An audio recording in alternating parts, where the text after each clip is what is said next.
Assalamualaikum warahmatullahi wabarakatuh. Perkenalkan, nama saya Muhammad Fajar Fadilah dari kelas 2B. Oke, materi yang saya akan bawakan adalah evolusi komputer, CPU dan sistem interkoneksi bus, memori komputer, aritmatika komputer, dan set instruksi. Oke, pertama-tama mari kita ke evolusi komputer terlebih dahulu. Generasi pertama dari komputer adalah dari tahun 1940 sampai 1956, yaitu yang memakai tabung vakum. Komputer generasi pertama menggunakan tabung vakum sebagai komponen utama dan berukuran besar. Oke, dari generasi kedua 1956 sampai 1963, penggerak utamanya yaitu transilator. Penggantian tabung vakum dengan transilator membuat komputer menjadi lebih kecil, cepat, dan efisien. Generasi ketiga 1964 sampai 1971 dengan penggerak utama sirkuit terpadu. Penggunaan sirkuit terpadu memperkecil ukuran komputer dan meningkatkan kinerja. Generasi keempat yaitu 1971 sampai sekarang. Mikroprosesor mengintegrasi ribuan sirkuit terpadu dalam satu chip yang memungkinkan komputer personal dan laptop. Oke, mungkin nanti ada generasi kelima dengan kemajuan AI yang saat ini sedang melejit-lejit nih. Studi kasus dari evolusi komputer. Dengan banyaknya mahasiswa yang memakai komputer saat ini, itu sudah menjadi studi kasus bagaimana perkembangan komputer dari zaman dulu sampai sekarang yang silih berganti gitu. Lanjut ke CPU, Central Processing Unit. CPU adalah otak dari komputer yang bertugas melakukan pemrosesan data. Sistem interkoneksi bus adalah kumpulan lintasan yang menghubungkan komponen utama dalam komputer seperti CPU, memori, dan perangkat I/O. Bus terdiri dari 3 jenis saluran utama, yaitu bus data, bus alamat, dan bus kontrol. Lanjut ke studi kasus. Sebagai studi kasus, kita bisa melihat implementasi sistem bus pada mikroprosesor modern. Misalnya dalam struktur Intel, bus digunakan untuk menghubungkan CPU dengan chipset yang selanjutnya menghubungkan ke komponen lain seperti memori, RAM, dan kartu grafis. Ke materi selanjutnya yaitu memori komputer.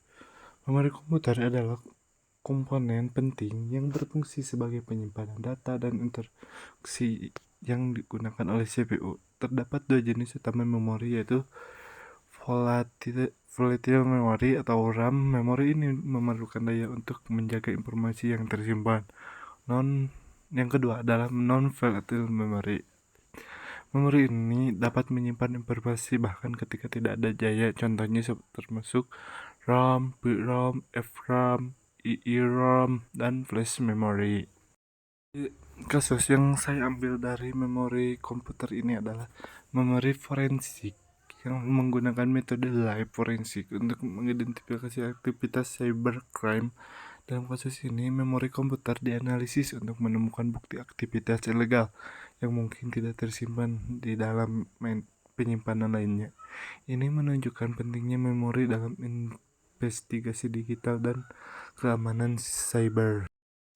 Materi selanjutnya adalah aritmatika komputer. Aritmatika komputer adalah cabang ilmu komputer yang mempelajari cara-cara melakukan operasi aritmatika seperti penjumlahan, pengurangan, perkalian, dan pembagian menggunakan komputer. Ini melibatkan konversi bilangan dari bentuk desimal ke biner, karena komputer hanya dapat memahami bilangan biner. Salah satu komponen penting dalam aritmatika komputer adalah Arithmetic and Logic Unit atau disingkat ALU.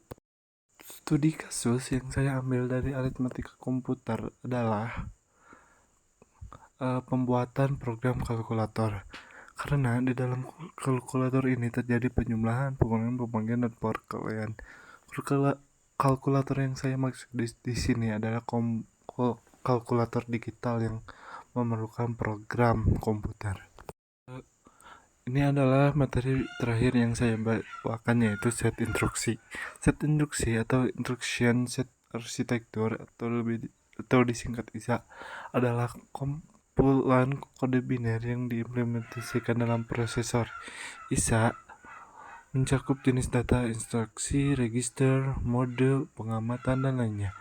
Meski prosesor berbeda, mereka bisa berbagi set instruksi yang sama. Contoh, prosesor Intel Pentium dan AMD Athlon sama-sama menggunakan set instruksi Intel x86. Studi kasus dari set instruksi itu perbandingan dua angka. Misalnya, kita memiliki CPU dengan set instruksi sederhana yang dapat melakukan operasi perbandingan. Set instruksi perbandingan ini membandingkan dua nilai dalam menghasilkan kondisi hasil perbandingan, misalnya lebih besar, lebih kecil, atau sama, yang dapat digunakan untuk pengambilan keputusan dalam program. Instruksi pertama, misal load A7 memuat nilai 7 ke dalam register, berarti A di sini adalah 7. Instruksi kedua yaitu menambahkan B ke 5, berarti di sini adalah nilai B sama dengan 5. Instruksi ketiga yaitu compare A dan B, membandingkan nilai-nilai register A dan B. Instruksi keempat geom upgrader label, menginstruksikan CPU untuk melompat ke instruksi dengan lebar tertentu jika nilai di register A lebih besar dari nilai register B. Yang ke-6 instruksi zoom equal label, menginstruksikan CPU untuk melompat ke instruksi dengan label tertentu jika nilai register A sama dengan nilai register B.